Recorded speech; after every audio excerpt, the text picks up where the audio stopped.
If you're learning to sew, you don't have to spend your beginner days making things you don't really want just because they're easy. These 5 bags will help you build your skills with projects that are still beginner-friendly, but actually fun to make and useful when they're finished. From a cute purse for a day out to little organizers that help keep the stuff from getting lost, each one gives you something different you can actually use. Hi, I'm Victoria, and I help you sew practical, stylish accessories that are ready for real life and real adventures.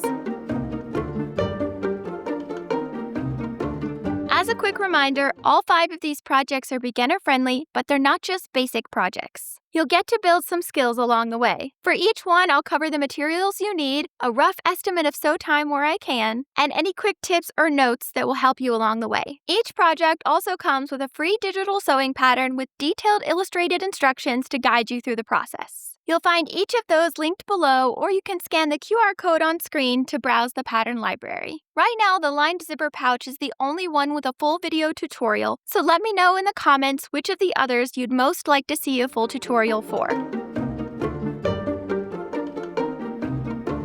First on our list is the drawstring purse with handles, and this is the perfect example of a beginner project that can still feel a little special. The drawstring creates this soft, ruffled top that's cute, fun, and feminine, while the handles give it a more polished look. It's the kind of bag I'd grab when I'm going out to dinner, walking around downtown, visiting a museum, or meeting up with friends. When you still need something practical for your essentials, but you also want your bag to be part of the outfit. For materials, you'll need about 1/3 yard each for your outer fabric and lining fabric, 1 yard of medium weight fusible interfacing, at least 30 inches of webbing for the handles, and just under 1.5 yards of 3/32 inch or 2.38 millimeter cable cord for the drawstring. And of course, you'll need coordinating thread. For sew time, I'd plan on 2 to 3 hours if you already have a little practice under your belt. But if you're newer to sewing, I'd give yourself an afternoon or even a day so you can take your time with it. And my biggest tip is to be patient with the drawstring. Getting the cord through the casing can take a little while and be a bit challenging, but it's mostly an exercise in patience. A drawstring threader can make the process a little easier, so I'll link this one below.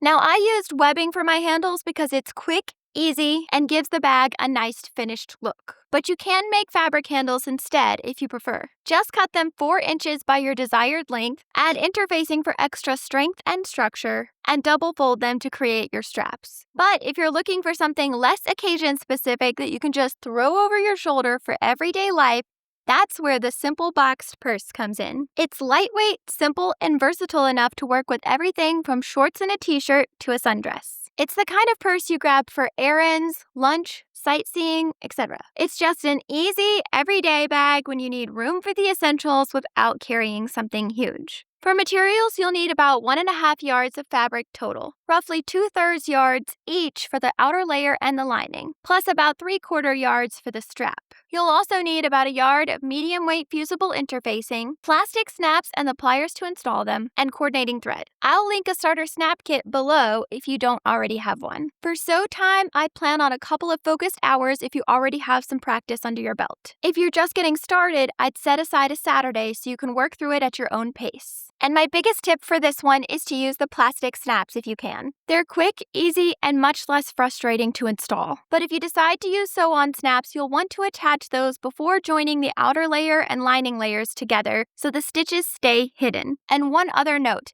I widened the top flap after making this prototype, so the final pattern has a more balanced look. And when your everyday purse just isn't quite big enough for everything you want to bring along, that's where the easy tote bag comes in. And I know this is pretty classic beginner territory, but this one goes beyond sewing a couple of rectangles together. It's fully lined and with a boxed bottom, so you get more of a finished bag while still keeping the construction beginner friendly. This is the kind of bag I'd grab when I'm headed to a friend's house, Bible study, or an event at church when I want to bring a sweater, a book or notebook, or maybe even an umbrella, just to have a few extra things that don't really belong in your everyday purse. For materials, you'll need 2 pieces each of your outer fabric and lining fabric, about 11 inches by 14 inches, plus synthetic webbing for the straps. You can use 2 32-inch pieces for longer straps, or 2 15-inch pieces if you'd prefer shorter handles. For sew time, this is one you can comfortably finish in an afternoon. And my tip for keeping it quick, sturdy, and polished is to use synthetic webbing for the straps. If you'd rather make fabric straps, cut them 4 inches wide by your desired length and add interfacing for extra strength. Before we get into the last 2 projects, if you're enjoying this video so far,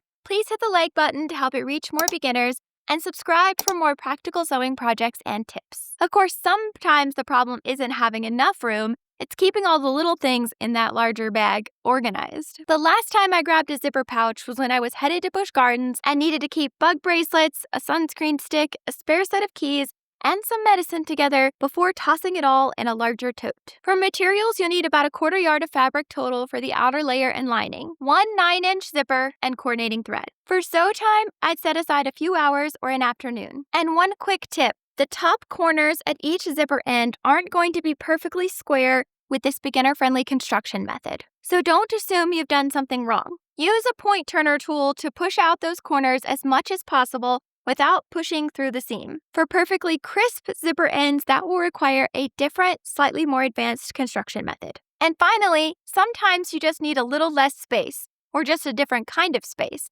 And that's where the little snap pouch comes in. Unlike the softer zipper pouch, this one has a little bit of structure. So it's great for things like cosmetics, small toiletries, accessories, or little travel essentials you want to keep a little bit more contained and upright. For materials, you need about 2/3 yards of fabric total for the outer layer and the lining, plus a 1/2 yard of medium weight fusible interfacing, 1.5 yards of either 1/4 inch or 1/2 inch bias tape, plastic snaps and pliers, and coordinating thread. For sew time, I'd set aside an afternoon or a little longer if you plan on making your own bias tape. And speaking of bias tape, you can either use store-bought, like I did here, 1 package should be plenty, or you can make your own. If you're making it, I'd prep about 60 inches so you have plenty to work with. I have a full tutorial on making your own bias tape, which I'll link on screen or in the description below. Just as a reminder, you'll find all 5 sewing patterns linked below, or scan the QR code on screen to visit the pattern library and grab the one you want to make. And don't forget to let me know in the comments which of these you'd most like to see a full tutorial for. Thanks for watching.